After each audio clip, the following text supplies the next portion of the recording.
আজকে আমরা heart attack, brain stroke ও paralyse থেকে বাঁচার দোয়া শিখব ইনশাআল্লাহ। ইদানিং হার্ট অ্যাটাক, ব্রেন স্ট্রোক হয়ে অনেক মানুষ মারা যাচ্ছে। যদি নবীর সুন্নত এই দোয়ার আমল করি তো হার্ট অ্যাটাক, ব্রেন স্ট্রোক থেকে বাঁচাইতো কে?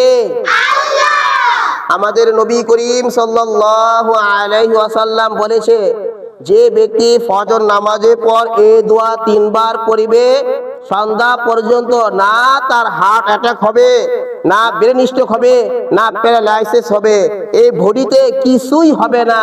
লাম ইউসিবুহু সু, কোনো বিপজ্জনক কষ্টদায়ক কিছুই হবে না।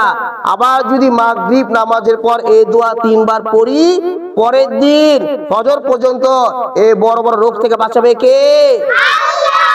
কে বলছে? আমরা শুদ্ধভাবে শিখবো।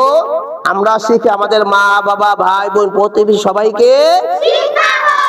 আর এই দোয়াটা সবাইকে শেয়ার করে দিবেন, যেন এই দোয়ার আমল করে সবাই হার্ট অ্যাটাক, ব্রেন স্ট্রোক থেকে বাঁচতে পারে।